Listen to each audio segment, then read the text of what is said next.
Podcast on Power Talk AM 1460 and FM 101.1. Streaming worldwide on iHeartRadio. Jan Price talks to the movers and shakers in the film business. The Jan Price Show. You're listening to The Jan Price Show, and today my guests are Jeff Chan and Andrew Reimer, and they're both the writer-directors for a brand new movie called Plus One. Welcome to the show. Hey, Jan. Thank you for having us, Jan. I'm looking forward to talking to you, both of you. This movie is absolutely adorable. I just fell in love with the two main leads. I thought the chemistry between them was really wonderful, and it's a great date night movie. So I want to get into more detail about it. Jeff, tell me how the concept came up for this movie. And before we even do that, why don't you tell the audience a little bit about what the movie's about, and then we'll get into how you ended up writing it. Sure, yeah. So the movie is about two old college friends who are hitting that time in their lives in their late 20s when all of their friends decide to up and get married. And for different reasons, they're pretty bummed out about that. Alice is depressed about it because she just got broken up with by her boyfriend of like 7 years, and Ben is upset about it because he feels like he's losing all of his guy friends who are his sort of wingmen through his 20s, and he feels like he's just going to be stuck as a single guy for the rest of his life. So to deal with their sadness about it, the two of them decide to team up and go to every single wedding they've been invited to together as each other's plus one. And Alice sort of agrees to be Ben's wingman through that whole process. And, since it's a rom-com, obviously they start to develop feelings for each other, but then it evolves from there. And the concept came about because we were going through that same period of time ourselves. Our friends were starting to get engaged seemingly all at once, and we started talking about that a lot and decided to write this script as a sort of therapy for ourselves. We were working out a lot of our feelings and processing that through the script, and we were really lucky that we actually got to shoot it and make it. Andrew, how did you two join together? How did you and Jeff become co-writers and co-directors of this movie? Jeff and I actually have a adorable little meet cute of our own. Jeff grew up in New Jersey. I grew up in Pasadena, California. And we had a friend, Jeff's best friend in high school, moved to my town and actually became my friend. And Jeff started visiting his friend, and we met and realized we were going to the same college. And then I wound up being randomly selected as another of Jeff's friends as his freshman roommate. So from pretty much day one at NYU, Jeff and I were making bad short films together with a lot of our friends, one of whom wound up being the crew on Plus One. Our editor was Jeff's freshman roommate. Several of the actors in the movie went to school with us.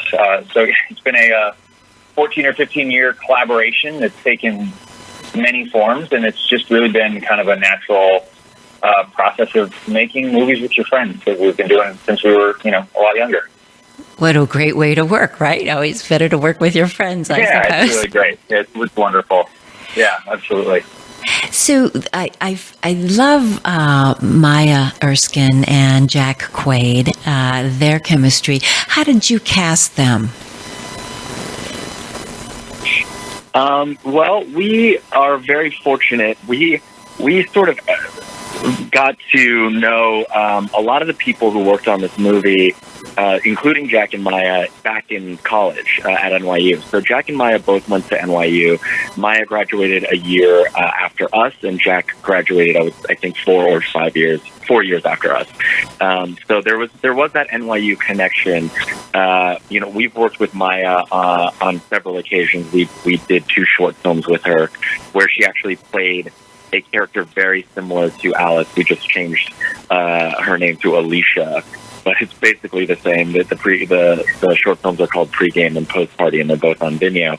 And we had such a fun time working with her, and we've helped her with stuff before. And so when it came time to casting Alice, we just knew she would be perfect for it because we've seen her do it before. And so that was a very easy choice. As for Jack, he's someone we knew in college, but we hadn't spent a lot of time with him. We were a fan of his work.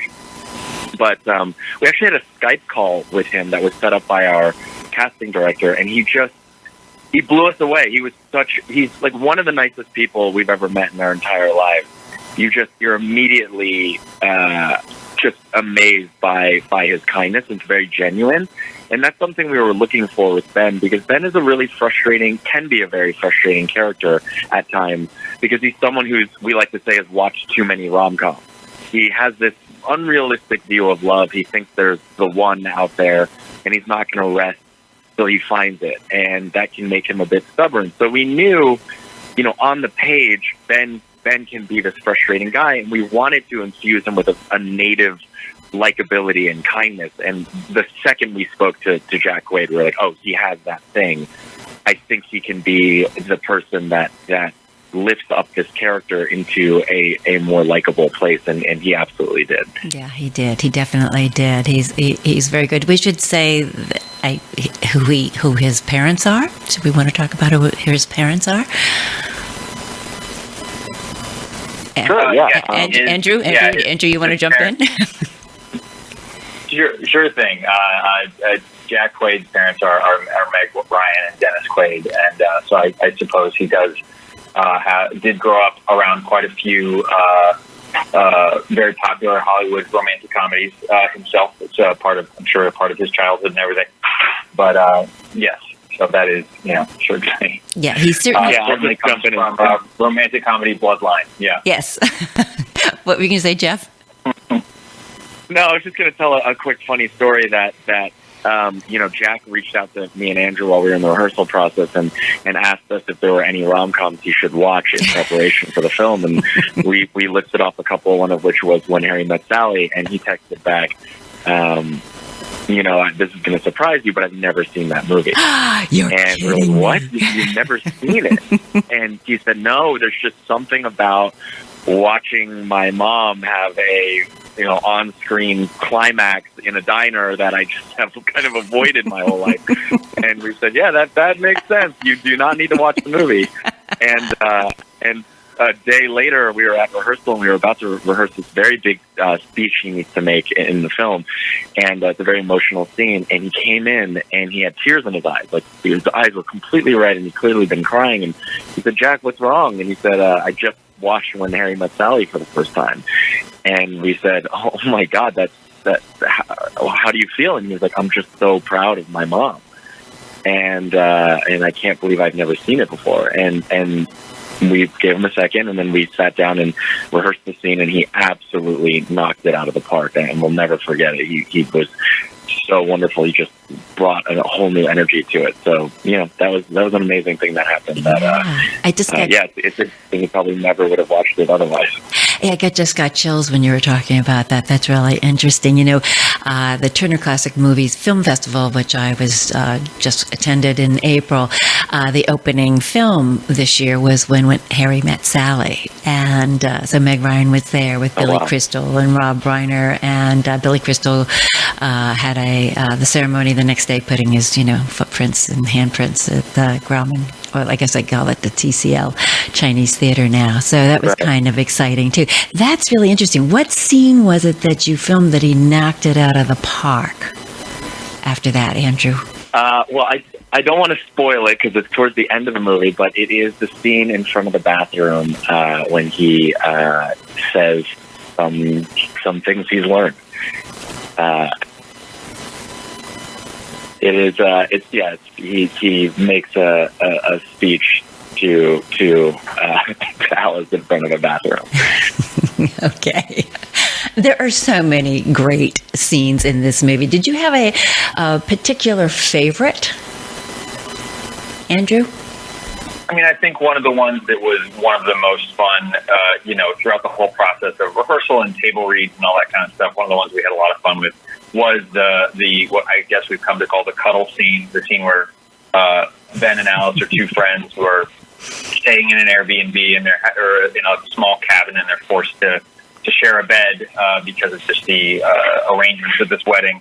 And they have a debate over the relative merits of cuddling. And that was just always really fun. And we actually wound up putting that on our first day of shooting, which I guess whatever you sort of sacrifice to the film shoot gods on your first day is sort of a choice. But we felt so good about it. We were so excited about it, and it was really, it was just the kind of scene that really got everyone kind of, I think, warmed up and just really feeling the vibe of these characters and understanding what we were kind of going for with this movie. So that's one that really sticks out for us. Yeah, it does stick out. It's cute. And the fact that you revisit it a little later is also fun too.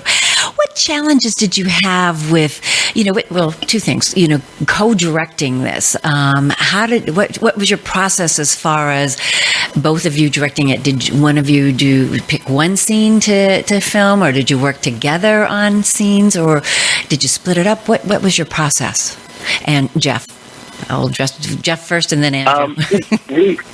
Sure, yeah. Andrew and I have known each other for so long. We met, like Andrew said, when we were 17 years old. So we've done so many projects together all the way back to film school. And so I think when it came time to put this movie together, it just made sense for us to handle it the way we had handled things in film school, which is really do everything together. And, we are two very, very different people. I like to say that I look at the world through a microscope, and I can be very granular about the choices I make and say, I'm trying to find a new way to synthesize water. And Reimer looks at the world through a telescope, and he'll just be, while I'm doing that, he's like, hey, man, there's a planet over there with a bunch of water on it. We can just go there. And so, that's sort of our style where, I can be very, very particular, and he can be very big picture. And it's not that we split up scenes. We're always in the same room together for the most part. But we have different temperaments and different approaches to things, so we're never really stepping on each other's toes. And we've been working on this movie for 5 years, and a big bonus is that we wrote it together. So going into the creative process of directing, you're on the same page with a lot of the big picture creative, because you design those scenes together, and you know what the intentions are, and you know what you're going for. So that helps a lot too. It does. And so, Andrew, what is the writing process like between the two of you? The writing process is also something that we've been kind of doing for, over a decade at this point. And I think Jeff and I are a little bit unconventional, at least in terms of some of the other co-writers and writing teams that we know and that we've known or heard of. And I think what it really comes down to is Jeff and I really trust each other and get excited by each other's voices and recognize what's different and what we bring to it. We essentially wrote this movie bi-coastally. Jeff was at the time working as a director doing commercials in New York, and I had moved out here to work with some friends on a TV show.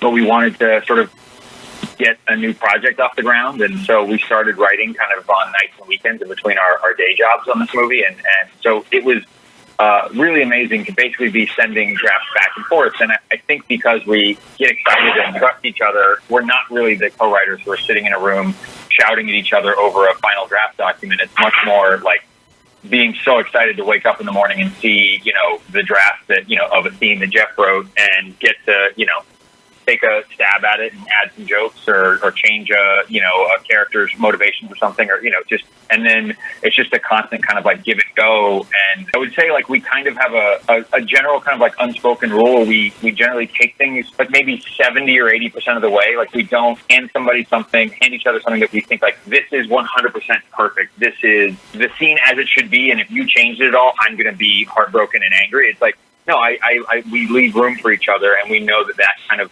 makes it grow and become its own thing, and it's a really special collaboration in that way. It's great that you two are sort of complement each other in the way that you do things, and directing as well as writing. What was your biggest challenge in putting this movie together, or getting it to from script into production? The toughest part is, and I find this to be true for most projects, is development. That moment when you're trying to get your financing together, to make it real, to make your script something that you're actually going to be filming. This movie had a very long and roller coaster ride of a development stage where, we had our script, and then at some points we thought we were going to be filming, and then financing fell apart, and then it came back around. And so that was really, really challenging, but we were really lucky in finding a partner in a company called Studio 71, which came around after our financing fell apart the first time and resuscitated the movie. And once that happened, we were set to go, 3 months, I think, from the day they read the script to start filming. So we moved really quickly after they came on board, and then we were able to hire crew and the rest of our cast and just get things going. So I think that's for sure the biggest challenge is just finding that investor or that company that's going to believe in you and that's going to put money behind it, especially as first-time filmmakers. That was a really big challenge. That's amazing that it went so quickly after you did get the financing that you had to put it together in 3 months, because that's very, very quick turnaround.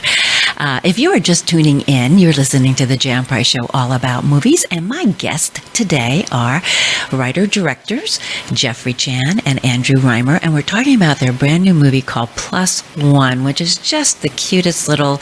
I just love this movie. It just made me smile and happy after I watched it, and ended up telling some friends about it. And I said, you've definitely got to see this wonderful movie, because not every rom-com nowadays is that good, unfortunately. And this one is. And again, it's all about the chemistry of Maya Erskine and Jack Quaid, because they make the movie for sure. Who has influenced your career the most, Andrew?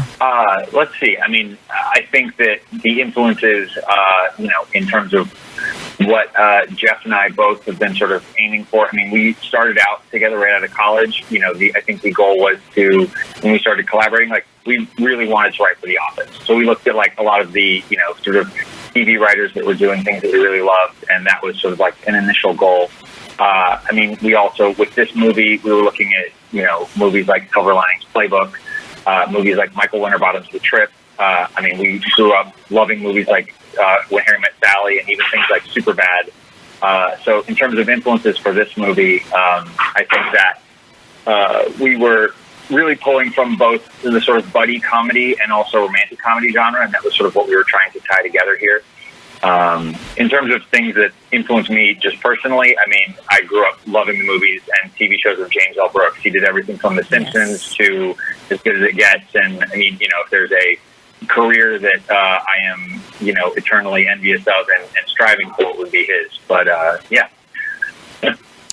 Wonderful person to emulate, for sure. He's one of the best. How about for you, Jeff? On a personal level, it's hands down Hayao Miyazaki, who did Spirited Away and Howl's Moving Castle and many, many other wonderful animated films. I think of Miyazaki as Superman. He has such incredible powers, but he uses them all for good. He really to say things about the world and how he wishes it were. I'm just so blown away by his ability to take a really action-packed sequence and infuse it with these greater ideas about war or violence or family or nature, and it's something I've been very envious of, but also I'm amazed by.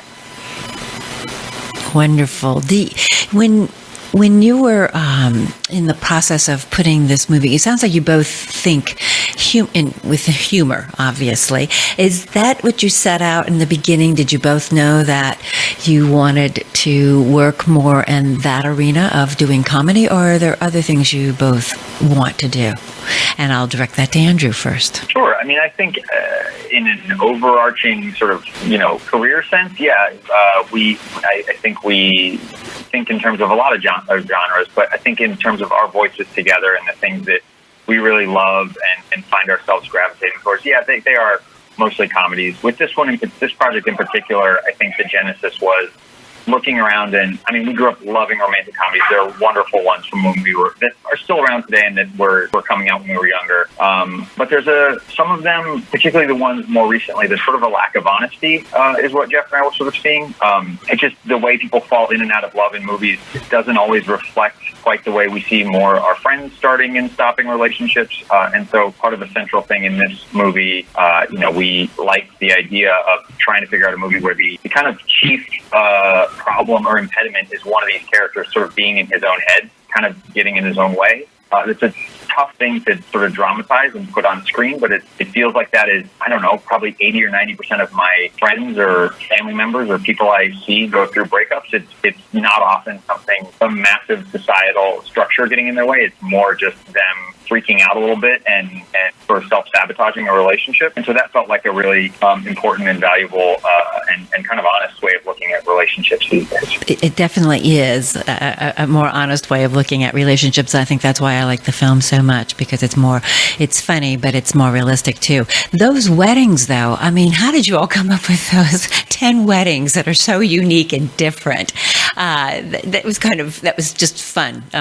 Each wedding was, you were looking forward to each one because each one was so completely opposite kinds of weddings that we see, or maybe you have gone to weddings like that.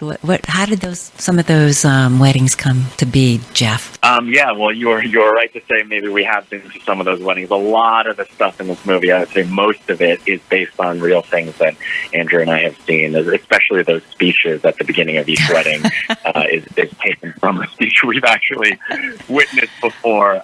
So I think, a big part of crafting the script and the film was trying to look at these weddings as a this is going to sound so pretentious, but looking at these weddings as sort of the third main character in the movie, and they sort of serve as a manipulative factor on our two leads.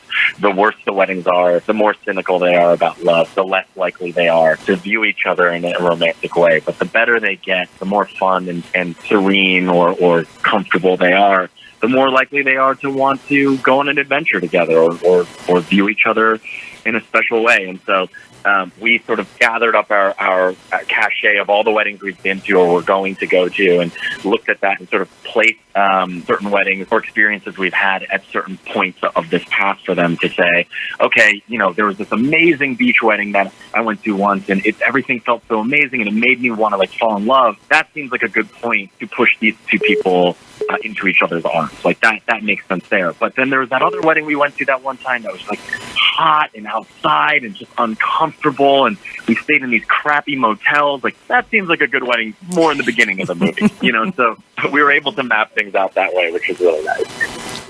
It is. It's interesting to watch the progression that you went through when you were filming this.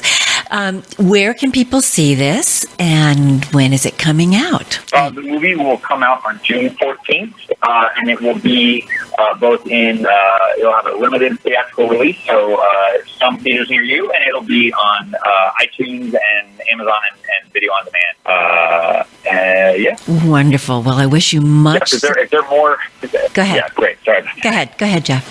I didn't know if I got that. I didn't know if I got that answer correct. I don't know if there's more sources or things that should be shouted out. Well, hopefully I will tell everyone to look for this movie. It's called Plus One. And I want to thank both Jeff and Andrew for being on the show today. And I wish you much success with this movie. Thank you so much. Thank you very much. You're very welcome. You've been listening to the Jan Price Show, all about movies. And you can go to Facebook to learn more about upcoming shows. And while you're there, please like my page and please write a comment.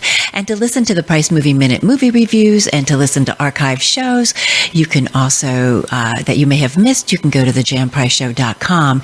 And you can also go to iHeartMedia's podcast and search for The Jan Price Show, all about movies on iHeart's podcast.